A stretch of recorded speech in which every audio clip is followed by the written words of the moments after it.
प्रेक्षकांनो, आज पण पिंकी खूप छान दाखवलंय। आता आपण काल बघितलं की छबी हट्ट करत असते की या पिहूच्या हातनंच औषध घेणार। युवराज पिहूकडे बघायला लागतो आणि पिहू सुद्धा पटकन छबीला औषध पाजते। धनंजय आता ते जे औषध आहे ते पटकन कपाटात ठेवून देतो आणि म्हणतो, तुम्ही आता जा सगळे, ती नॉर्मल आहे, आता मी आहे ना इथे, तुम्ही जा सगळे। आता सगळेजण तिथून निघून गेलेत आणि धनंजयने ते जे आहे औषध ते पुन्हा लपवून ठेवलंय। ह्याने ना काहीतरी घोटाळा केलाय प्रेक्षकांनो, म्हणजे जे ओरिजिनल औषध आहे हे ते लपवून ठेवतो आणि सगळ्यांसमोर देताना खोटंच औषध देतो, असं काहीतरी भानगड आहे। आणि पिंकीच्या लक्षात आलंय। पिंकी विचार करते, पिये दाजीकडे लक्ष ठेवावं लागेल, काहीतरी गौड बंगाल आहे। त्या दिवशी मी वेगळंच औषध बघितलं होतं आणि आज वेगळं बघितलंय। आता इकडे ही मिताली खूप किरकिर करत असते, ती मनाशीच बडबडते, ओ माय गॉड, ही बेडी बाई का मध्येच अशी आली, मला जायचं होतं युवी सोबत फिरायला। आता ती त्या पिंकीवर ओरडते, काय ग तू काय करत होतीस तिथे? त्या बेड्याबाईमुळे ना माझा सगळा विचका झाला, माझा किती छान प्लॅन ठरला होता युवी सोबत फिरायला जायचा। ही मिताली छबीला स्टुपिड वुमन म्हणते आणि म्हणते, तू माझी असिस्टंट आहेस ना, मग तिच्या मागे कशाला गेलीस तू? आता पिंकी मनात विचार करते, ही ते घरात काय चाललंय आणि हिचे काय चाललंय। आता ही ओरडते जोरात मिताली की जा तू आधी इथून आणि त्या युवराजला कन्व्हिन्स कर माझ्यासोबत फिरायला जायला। पिंकी म्हणते, रिलॅक्स व्हा, हो तेच करायला गेले होते मी, पण ते ओरडतील ना माझ्यावर, माझी हिंमत नाही झाली बाबा। मिताली म्हणते, मला कळतच नाही, त्या वेड्या मुलीची काळजी घ्यायला किती लोक आहेत या घरामध्ये, मग कशाला युवराज तिकडे गेला, काय फरक पडला असता बरं तो माझ्यासोबत बाहेर नसता आला तर? खूप राग येतोय मला त्या वेडीचा। आता पिंकी म्हणते, असं वेड्या वेड्या म्हणू नका हो, अहो त्या वेड्या नाहीये, त्या युवराजच्या बहीण आहेत ना, आणि असं वेडी वेडी कोणी म्हणतं का? आणि थोड्या मानसिकरित्या अस्थिर आहेत त्या, असं वेडं नका म्हणू हो। ही मिताली म्हणते, व्हॉट एव्हर, मला काही घेणं देणं नाहीये, मी आता चालले माझ्या रूममध्ये रेस्ट करायला। पिंकी आता मनात विचार करते, गेली तर बरं होईल, सगळ्यांच्या डोक्याचा ताप तरी वाचेल। आता ती हळूच ऐकते सगळं ही बोललेलं आणि ती म्हणते, काय म्हणलीस ग तू? पिंकी म्हणते, अहो मी असं म्हणते की तुम्ही रेस्ट करा, तुमच्या डोक्याचा ताप वाचेल। मिताली वैतागलेली असते, ती म्हणते, मी अमेरिकेहूनच का आले तर आले आणि या मॅड हाऊस मध्ये आले, ओ माय गॉड, आणि अशी बडबड करून ती निघून जातीये। पण पिंकी विचार करते, काही झालं तरी छबी त्यांचं मॅटर सॉल्व्ह करायला पाहिजे। हे पिये दाजी काहीतरी मोठा डाव खेळताय, त्यांच्यावर लक्ष ठेवायलाच हवं पिंकी आता असा विचार करून छबीच्या रूममध्ये जात असते पुन्हा, पण पुन्हा तिला असं वाटतं की डायरेक्ट नको जायला, हे पिये दाजी ऑफिसमध्ये का ते आधी कन्फर्म करून घेते। आणि पिंकी त्या ऑफिसकडे जाते तेव्हा इथे ते तिघांची मीटिंग चालू असते, सुशीलाबाई, धनंजय आणि बापूसाहेब। आता यांना दहीहंडीचं काहीतरी अरेंजमेंट करायचंय बक्षीसचं। बापूसाहेब म्हणतात, काय जावाई बापू, इतका उशीर लावता हिशोब करायला? धनंजय म्हणत असतो, अहो बापूसाहेब, झालाय सगळा हिशोब, पण उद्याच्या दहीहंडीसाठी 50,000चं बक्षीस द्यायचं असेल ना, तर ते आमदार निधीतून द्यावं लागेल ना, तर हिशोब तर करावाच लागेल ना, किती मोठी रक्कम आहे ही, असं एकदम नाही खर्चात दाखवू शकत आपण। बापूसाहेब म्हणतात, अरे काय बोलताय जावाई बापू तुम्ही, 50,000 रुपये आमदार नसताना द्यायचो आम्ही बक्षिसामध्ये, आता तर आमदार आहोत आम्ही, आमच्या इज्जतीला शोभेल असं बोला आणि काहीतरी करा नियोजन। धनंजय म्हणत असतो, कठीण आहे हे सगळं बापूसाहेब, कसं कोणत्या खर्चात ऍडजस्ट करावं ना ते कळत नाहीये। बापूसाहेब म्हणतात, काय कठीण आहे त्याच्यात, आधी नव्हतं करत का? धनंजय म्हणतो, अहो बापूसाहेब, आधीची गोष्ट वेगळी होती, आता रावते आणि नैनादेवी लक्ष ठेवून आहेत आपल्यावर। बापूसाहेब म्हणतात, ते मला काय माहिती नाही, करा काहीतरी। आता सुशीलाबाई म्हणतात, लागभर ठेवायची काही गरज होती का हे एवढं मोठं बक्षीस? ही पिंकी या तिघांचं बोलणं तिथून ऐकतीये। बापूसाहेब म्हणत असतात, ती मिताली आपल्या घरात राहतीये, त्यामुळे आपल्याला तिच्यासमोर हा दिखावा करावाच लागणार आहे। सुशीलाबाई म्हणतात, अहो साहेब, आधीच तुमच्या आमदार निधीच्या फंडाला ना खूप मोठं खिंडार पडलंय, दिखावा करण्याच्या नादात खालच्या थरावर येऊन बसू नका। बापूसाहेब म्हणत असतात, मितालीसाठी आम्ही कुठल्या पण थरावर येऊ, कुठलीही काही करायची तयारी आहे आमची। पिंकी यांचं बोलणं ऐकते आणि मनात विचार करते, वा गजराज धोंडे पाटील, आता तर दहीहंडी व्हायलाच पाहिजे, तुम्ही त्या मितालीसाठी किती खालच्या थरावर येता ना, हे लोकांसमोर येईलच आता। सुशीलाबाई म्हणतात, त्या मितालीसाठी करताय तुम्ही ते ठीक आहे, पण घरात ती असिस्टंट आहे ना, ती आहे, ती लक्षात ठेवा, तिची कावळ्यासारखी नजर आहे, तिला बघितलं ना की मला खाटवाड्याच्या पोरीचीच आठवण येते। बापूसाहेब खूप चिडतात त्यांच्यावर आणि म्हणतात, गप्पा बसाव तुम्ही, कोणत्या वेळेला त्या अवलक्षणाची आठवण काढताय? हा सगळा घोळ ना तिच्या पायी झालाय, तिच्यामुळेच हे सगळं सहन करतोय आम्ही, तिचं नाव जरी काढलं ना तर तळपायची आग मस्तकाला जाते आमच्या। पिंकी इकडे मनात विचार करते, अहो गजराज धोंडे पाटील, आग नाही आग, वणवा म्हणा वणवा, या वणव्यात नाही तुम्हाला पेटवलं ना दसऱ्याच्या रावणासारखं तर नाव नाही लावणार पिंकी। पण आता इकडे ही ओरडत असते पिहू पिहू करून। आता पिंकी खाली येते, ती म्हणते, काय झालं तुम्हाला मिताली ताई?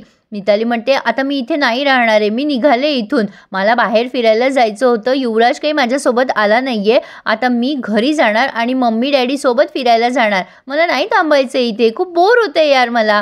पिंकी म्हणते अहो असं करू नका, स्टॉप, मी येते ना तुमच्यासोबत फिरायला. मिताली म्हणते मी तुझ्यासोबत फिरायला जाऊन काय करू, मला नाही यायचंय तुझ्यासोबत फिरायला, मला ना युवी सोबतच फिरायला जायचं होतं. आता त्या मितालीचंच लक्षात येतं बोलता बोलता, ती म्हणते हे 1 मिनिट, मी युवी सोबत संध्याकाळी जाते ना फिरायला, आता नाही जमलं म्हणून काय झालं, येस मी आता संध्याकाळी युवी सोबत फिरायला जाते, मी त्याला सांगून येते. आता ती खूप एक्सायटेड होत असते, पण पिंकी तिला पुन्हा थांबवते आणि म्हणते थांबा, अहो त्यांचा मूड ऑफ आहे ना, आता नका सांगू, संध्याकाळीच सांगा. तेवढ्याच सुशीलाबाई येतात खाली आणि म्हणतात अगं आज संध्याकाळी पण नाही जाता येणार आणि सकाळी पण नाही जाता येणार. ही पिहू म्हणते म्हणजे असं का बोलताय तुम्ही. आता सुशीलाबाई म्हणतात अगं बाई उद्या दहीहंडी आहे, अगं दहीहंडी म्हणजे दही काला, अगं खूप मजा येते त्या दिवशी. अगं मिताली गोकुळ काल्याला सुरुवात होती ते सप्तमीपासूनच, आता आज रात्री 12 वाजता श्रीकृष्णाची पूजा होईल छान आणि मग उद्या पहाटे दहीहंडीचा कार्यक्रम होईल. अगं मला वाटलं तू सकाळी जाऊन संध्याकाळी येणार म्हणून मी तुला थांबवलं नाही ग. आता पिंकी मितालीला खूप बडवून चढवून सांगते दहीहंडी म्हणजे मज्जा, हो ते गाणं नाही का गोविंदा रे गोपाळा, आणि असे थर चढतात एकदम भारी वाटतं बघा.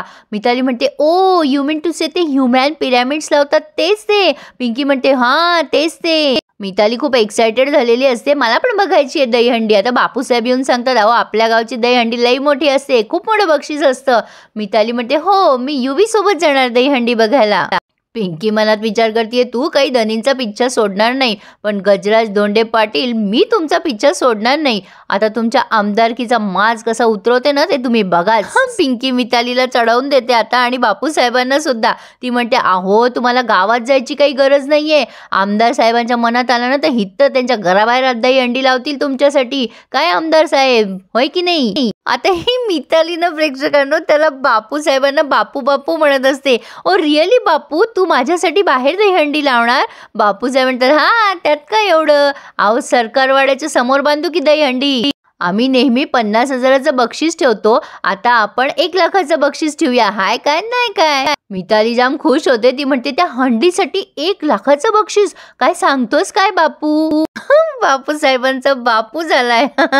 भारी वाटतंय नाव पण.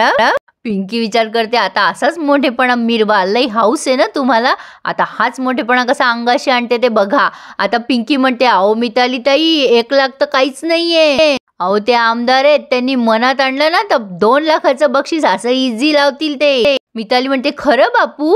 आता बापूसाहेब काही बोलणार तेवढ्यात सुशीलाबाई म्हणता अहो नाही 2 नाही ग, अगं काय आहे 1च लाखाचं बक्षीस आहे, ते ठरलंय ना सगळं, गावात बातमी पसरली आहे, हिशोब पण झालाय. मिताली आणि काय ग ए असिस्टंट लई बोलते ग तू.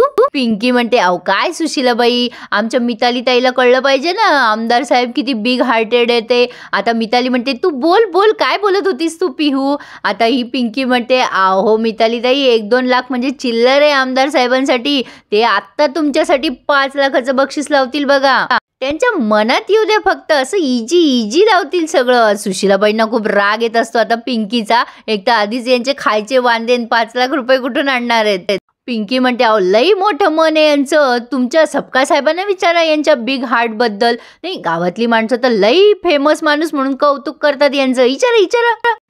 मिताली म्हणत असते बापू इज दिस ट्रू. पिंकी म्हणते हा मग. आता लगेच बापू साहेब म्हणतात अहो हा त्यात काय एवढं, अहो मितालीसाठी आम्ही 5 लाख रुपयाचं बक्षीस जाहीर करून टाकतो, अहो हाय काय नाही काय. बापू साहेबांची मजा येणार आहे आता. खूप दिवसांनी ही कॉमेडी दिसली आपल्याला पिंकीमध्ये. आता पिंकी म्हणते वा बापूसाहेब धोंडे पाटलांचा इजय असो. मितालीला ते फार भारी वाटतं आणि मिताली पण घोषणा द्यायला लागते ए मला पण म्हणायचे इजय असो इजय. ती इजय म्हणत असती आणि मग काय बापूसाहेब चढले की हरभऱ्याच्या झाडावर. ही मिताली म्हणत असते बापू तू ना इजे आहेस. बापूसाहेब म्हणतात हा ते काय आता बॅनर आपण लावूयात. सुशीलाबाई आणि बापूसाहेब आधी आता तिथून कटलेत. पिंकी मनात विचार करतीये गजराज धोंडे पाटील तुमच्या विरुद्ध लावलेला हा पहिला थर, यामध्ये गजराज धोंडे पाटलाचा नाही तर पिंकीचा विजय होणार. आता पुढे आपण बघतोय प्रेक्षकांनो, छबी एकटीच बडबडत असते खोलीमध्ये की बाळा आपल्याला कोणी इथून जाऊ देत नाही ना, सगळे खूप दुष्ट आहेत, तुला पण दहीहंडी बघायची आहे ना. आता दार वाजलंय म्हणून छबी खूप घाबरते. पिंकी आलेली असते तिथे.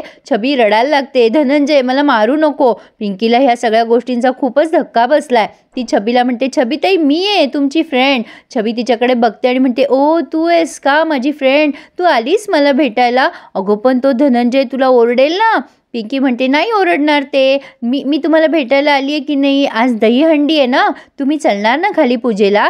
छबी म्हणते, हो पण मला तो नाही येऊ देणार ग.